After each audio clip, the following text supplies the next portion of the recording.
बटेंगे तो कटेंगे किसको बोल रहे हैं? हम चैलेंज कर रहे हैं, बोलो तुम किसको बोल रहे हैं? एक है तो सेफ है, व्हाट्स योर टेक? अनेक हैं तो अखंड है। ये आरएसएस की सोच है पुरानी, गोलवालकर से लेकर। अब बोलो बुलडोजर की बात करो, हिम्मत है तो योगी। कल के जजमेंट के बाद तो उनको तो शर्म से डूबना चाहिए। अब मैं बोल रहा हूँ 12:36 हुए हैं, वो होश दिखाई दिया 12:36। ये क्या बात है?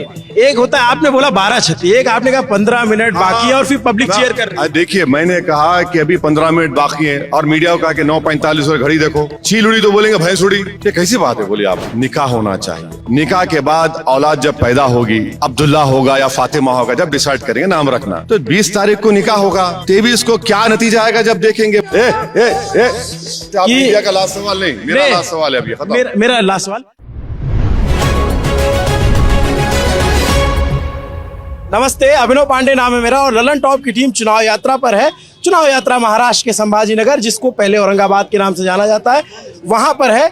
असदुद्दीन ओवैसी अपनी पार्टी का प्रचार कर रहे हैं। यहाँ पे इनको जो दूसरी बड़ी सफलता मिली थी हैदराबाद के बाद, कहा जाता है औरंगाबाद से इनका एमपी बना। अतः साहब, कैसा चल रहा है चुनाव प्रचार? क्या लग रहा है इस बार माहौल?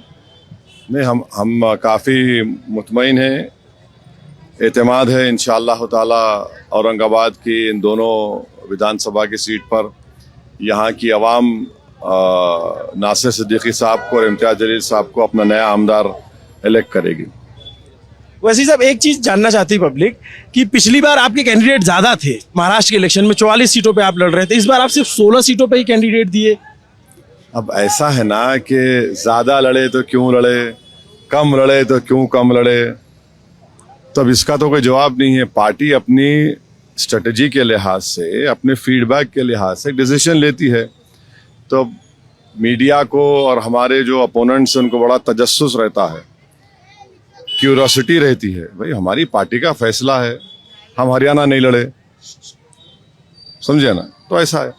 अब की बार आप जो है कम सीटों पे चुनाव लड़ रहे हैं, लेकिन आप ये एक बात मुझे बताइए साहब कि बी पार्टी वाला तमगा पीछा छोड़ रहा है कि अभी भी वो सवाल? नहीं, हम तो अला ऐलान कह रहे हैं कि हमने कमला हैरिस को हराया और ट्रंप को जिता दिया। हम ही किए, कोई नहीं कर सकता। हम यहाँ बैठकर औरंगाबाद से ट्रंप को जिता दिए, कमला हैरिस जीत गई। अब ये क्या है? हमें एक राजनीतिक पार्टी है, हमारा काम इलेक्शन लड़ना है। जीत हार होते रहेंगी, हम जीते भी हैं और जीतेंगे यहाँ पे अभी इंशाल्लाह महाराष्ट्र में, औरंगाबाद में। तो ये तो फ्रस्ट्रेटेड लोगों की तरफ से झूठा इल्जाम लगता है। आपके एक मित्र हैं जिनसे आपकी मित्रता कम है, अखिलेश यादव जी, उन्होंने भी अपना कैंडिडेट यहाँ पे दिया। आमतौर पे उनके गठबंधन है और यहाँ पे फ्रेंडली फाइट लड़ रहे हैं। तो ये क्या यूपी का यहाँ पे निकल रहा है क्या? एक बात बताइए, महायुति का कैंडिडेट अलग है, अगाड़ी के कैंडिडेट अलग है, और ये समाजवादी अगाड़ी में है। ये समझ में नहीं आ रहा कि कांग्रेस भी हमारे खिलाफ लड़ रही है, ये अखिलेश भी यहाँ पर लड़ रहे हैं। ये कौन सा इनका अगाड़ी है? फिर मालेगांव में भी इनका कैंडिडेट है, एसपी का भी कैंडिडेट है, जहाँ पर हमारे एमएलए हैं।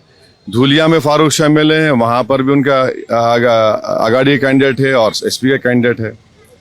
इससे साफ ये जाहिर हो रहा है कि ये नहीं चाहते कि यहाँ से औरंगाबाद की इन दोनों विधानसभा से, मालेगांव और धूलिया से और भिवंडी वेस्ट से एमआईएम पार्टी कामयाब हो जाए। तो ये तो विचारों की फ्रस्ट्रेशन है, कुछ होने वाला नहीं है।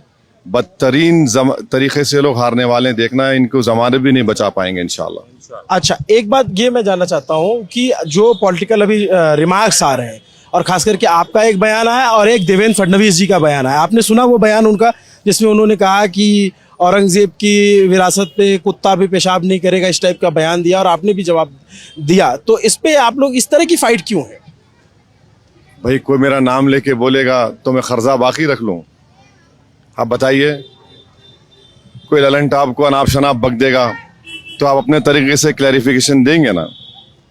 और चुनाव का माहौल है, एक शख्स जो मुख्यमंत्री रह चुका है, अभी डिप्टी चीफ मिनिस्टर है और होम मंत्री है, और वो हमारा नाम लेता है, तो हम उनको जवाब ये दिए कि हमारा नाम क्यों ले रहे फडणवीस? तुम्हारे दिमाग में वो फितूर जो है कि मैं बड़ा हूं और सब तुम्हारे पैरों के पास है, वो तो नहीं है। बाबा साहब के अम्बेडकर सबको बराबर कर दिया। अगर फडणवीस में दम है तो जरांगे पाटिल का नाम लीजिए ना आप। समझे आप, वो नहीं ले रहे हैं। तो हिंदू मुस्लिम करने के लिए, अपनी नाकामियों को छुपाने के लिए, इस मुक़द्दस तारीखी शहर में 8 दिन में एक मरतबा पानी आता है। यहाँ पर पूछ लीजिए आप वो सॉल्व नहीं किए। इस शहर के लिए एक टेक्सटाइल पार्क मंजूर हुआ 2023 में, उसको अमरावती लेकर चले गए आप। इस डिवीजन में 2024 के 6 महीने में 421 के करीब किसान खुदकुशी कर लिए। आप उसके बारे में बात नहीं करते। मराठा आरक्षण के बारे में बात नहीं करते। किसके बारे में बात करते? अब्दुल्ली भाई ओवैसी के बारे में बात करते। तो ये उनका ये उसको कम्युनल करना, हिंदू मुस्लिम करने की कोशिश कर रहे हैं। वो तो आप पे भी आरोप लगाते हैं कि आप हिंदू मुस्लिम करते हो, क्योंकि आप अपने कैंडिडेट सिर्फ मुस्लिम सीटों पे देते हो जहां पे मुस्लिम बाहुल्य है। एक बात सुनिए, जो लोग आईने में चेहरा अपना देखेंगे ना तो बहुत दागदार नजर आएगा चेहरा बीजेपी वालों को। आप तो एक मुसलमान टिकट नहीं देते, आपको एक मुसलमान एमपी नहीं है, और आप तमाम ने मिलकर, तमाम कम्युनल सो कॉल्ड सेकुलर मिलकर इम्तियाज जलील को आपने हरा दिया इस पार्लियामेंट की सीट से। अपना गिरेबान झांक कर भी तो देखो। आपने तमाम कमियां गिनाई कि इस लोकसभा में या इस क्षेत्र में काम नहीं। आपके भी तो एमपी थे, उन्होंने क्या किया फिर? जितनी उनको एमपी लैट फंड थे, आप चेक कर लीजिए, आपके पास तो फैक्ट सिस्टम है। इम्तियाज साहब ने अपना पूरा पैसा इस्तेमाल किया भाई। 5 साल में जितना उनका एमपी लैट फंड था उन्होंने पूरा इस्तेमाल किया, और इस शहर में, औरंगाबाद के शहर में इस्तेमाल किया, ग्रामीण के विधानसभा में इस्तेमाल, बराबर इस्तेमाल किया। मगर सवाल ये, जो लोग सत्ता में है, आप अस्पताल में वैकेंसी के लिए इम्तियाज जलील को कोर्ट को जाना पड़ा, पीएमएवाई के घरों के लिए इम्तियाज जलील लड़ना पड़ा। ये कर रहे हैं। ये इम्तियाज जलील साहब आ गए, आपके कैंडिडेट। नमस्ते, आपसे भी बात करेंगे इत्मीनान से। बात खत्म करिए, बस 2 मैं रिमार्क आपसे और लेना चाहता हूँ। एक बयान प्रधानमंत्री की तरफ से आया, एक है तो सेफ है, व्हाट्स योर टेक? अनेक हैं तो अखंड है। ये आरएसएस की सोच है पुरानी, गोलवालकर से लेकर, कि इस देश को, वो जब एक की बात करते ना तो वो डाइवर्सिटी को खत्म करना चाहते हैं। इस मुल्क की ताकत और खूबसूरत यह है कि यहाँ पर डाइवर्स कल्चर है, डाइवर्स रिलीजन है, डाइवर्स लैंग्वेजेस हैं। ये आरएसएस की शुरू से एक कोशिश है कि एक के नाम पर सबको खत्म कर दो। अनेक है तो अखंड है, संविधान है तो सम्मान है, अंबेडकर की सोच जिंदा है तो गोडसे मुर्दा है। और ये एक किसको बोल रहे हैं? बताइए हमको, प्रधानमंत्री बताए देश को, एक किसको बोल रहे हैं? देश के एक होने की बात नहीं कर रहे हैं, उनकी जो आइडियोलॉजी को मानने वाले हैं उनको बोल रहे हैं। देश से मुखातिब नहीं है प्रधानमंत्री मोदी। इसलिए नहीं है क्योंकि पार्लियामेंट के इलेक्शन में उन्होंने कहा था मुस्लिम खवातीन ज्यादा बच्चे पैदा करते महिलाएं, हिंदू बहनों गलों से मंगलसूत्र निकालकर मुसलमान खवातीन को दिया जाएगा, महिलाओं को दिया जाएगा, भैंस छीन कर दिया जाएगा। अब ये कहा था जिनके ज्यादा बच्चे। ना नहीं, अब आप इस क्लैरिफिकेशन मत दीजिए। मैं उनका कोट कर रहा हूं। मैं क्यों क्लैरिफिकेशन? उनका कोट ये था कि मुस्लिम महिलाएं ज्यादा बच्चे पैदा करती हैं। कहाँ पैदा करती हैं? TFR रेट तो सबका गिरा, ज्यादा मुसलमानों को गिरा है। अब अमित शाह बोल रहे कि वक्फ की जमीन को वक्फ जमीन सब वक्फ करके छीन लेंगे। तो ये इनका हमेशा का झूठा प्रोपेगेंडा है, और मैसेज ये देना चाहते हैं कि देखो मुसलमान है से डरो। ये मैसेज है उनका। एक बयान योगी आदित्यनाथ का भी आया, बटेंगे तो कटेंगे। हाँ, इस पर आपका क्या कहना? अब योगी बोले बुलडोजर के ऊपर। कल सुप्रीम कोर्ट का जजमेंट आ गया, गाइडलाइंस फ्रेम कर दिए गए, आर्टिकल 142 कहते हैं सुप्रीम कोर्ट का जजमेंट लॉ बन चुका है। अब कौन सा ऑफिसर इनके अनकॉन्स्टिट्यूशनल ऑर्डर को फॉलो करेगा? प्रधानमंत्री ने भी बुलडोजर को सेलिब्रेट किया था। इसी महाराष्ट्र में मुंबई के करीब जो कौन सी जगह है जहां फसाद हुआ था, जो बुलडोजर तोड़ दिए? नहीं, एक जगह है, हाँ, मीरा रोड में आपने बुलडोजर तोड़ दिए। अब चलाओ, अब बोलो बुलडोजर की बात करो, हिम्मत है तो योगी। कल के जजमेंट के बाद तो उनको तो शर्म से डूबना चाहिए कि आपने इलाहाबाद में पत्नी के नाम पे घर है, हस्बैंड को देकर तोड़ दिया आपने। कितनों के घर तोड़ दिया आपने। तो ये जो आया है ना कल का सुप्रीम कोर्ट का जजमेंट, वो बता देगा, वो इनको आईना दिखा दिया है, और उसको कहा अनकॉन्स्टिट्यूशनल है। सुप्रीम कोर्ट का और एक वर्ड क्या है? The use of bulldozer shows the state of affairs in that state.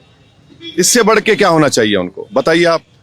अच्छा ये बटेंगे तो कटेंगे, किसको बोल रहे हैं? हम चैलेंज कर रहे हैं, बोलो तुम किसको बोल रहे हैं? तुम देश को बोल रहे हैं? तो फिर चीन में 4 साल से चीन PLA आर्मी बैठी हुई है, वहां पर बात ही नहीं करते, वहां पर सांप सूंघ जाता आपको। 4 साल के बाद आप बोलते हैं कि हम पेट्रोलिंग करेंगे। भाई डेमचौक, डेमसॉक, पोंगसोंगसू लेक में बफर जोन आपने क्यों क्रिएट किया? वहां पर हम पेट्रोलिंग नहीं कर पा रहे बफर जोन में। आपने चीन को, मसला लद्दाख का था, आपने अरुणाचल यांगसी में उनको पेट्रोलिंग राइट्स दे दिए, जबकि पार्लियामेंट में खड़े होकर राजनाथ सिंह ने कहा था यांगसी के बारे में, अरुणाचल के, चीन यूनिलैटरली तरीके से बॉर्डर चेंज कर रहा है। ये वहां पर नहीं बोलेंगे बटेंगे कटेंगे, सिर्फ जिसको अंग्रेजी में होता है डॉग विजिल पॉलिटिक्स है ये। मैं ये एक चीज जानना चाहता हूँ कि ये अगर आपको लगता है, मैं आखिरी सवाल है, एक तो मैं आपके जो छोटे भाई हैं उन्होंने सोलापुर की रैली की और उसमें उन्होंने मैं गया नहीं, उनका एक मैं भाषण देख रहा हूँ, नहीं गए थे, मैं गया था, कल गया था वहां पे। मैं उनका एक महाराष्ट्र का एक स्पीच देख रहा जिसमें उन्होंने बड़े तंजिया अंदाज में कहा कि 15 मिनट अभी बाकी है। देखिए एक बात सुनिए, मैंने भी कल कहा 10 बजे खत्म करना पड़ता है। अगर मैं बोलूं कि भाई 1 बजे खत्म करना है, 12:45 है, 15 मिनट बाकी है, ये क्या है? आप लोगों को इतना फोबिया क्यों है? हमें नहीं फोबिया है, आपको नहीं है, आपकी जो बड़ा कबीला है उनको फोबिया है। अरे 15 में क्या है? मैंने भी कहा कल शोलापुर में, अभी क्या है बताइए आप? तो गलत है ना? ये ट्वीट करते हैं। नहीं, घड़ी देखकर वक्त बोलना भी गलत है क्या? बोलिए।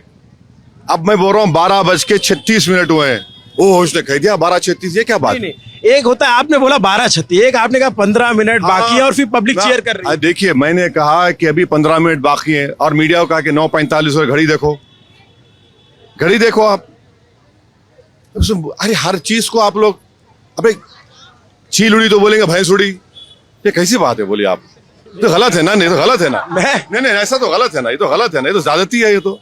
अच्छा लास्ट सवाल, लास्ट आप इंडिया का लास्ट सवाल नहीं, मेरा लास्ट सवाल है अभी खत्म। मेरा लास्ट सवाल, आप अपनी भूमिका महाराष्ट्र चुनाव के नतीजों के बाद कहाँ देखते हैं?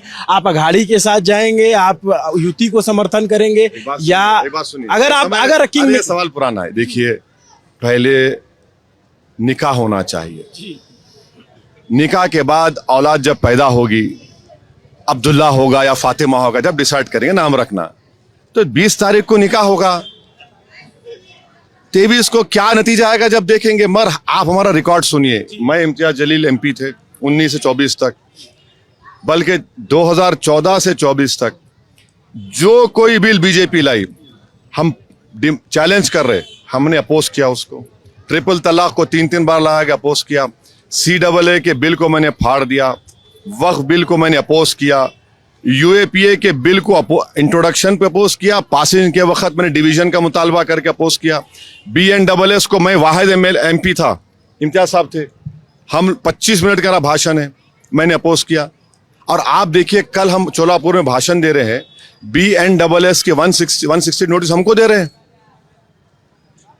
3 दिन पहले शोलापुर प्रधानमंत्री उनको नहीं दे रहे हैं, हमको दे रहे हैं। क्यों दे रहे हैं हमको? आप सबको दीजिए ना।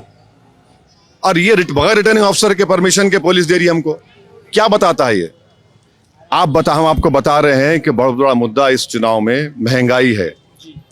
महाराष्ट्र में 7% इन्फ्लेशन है, देश में 6.7 है।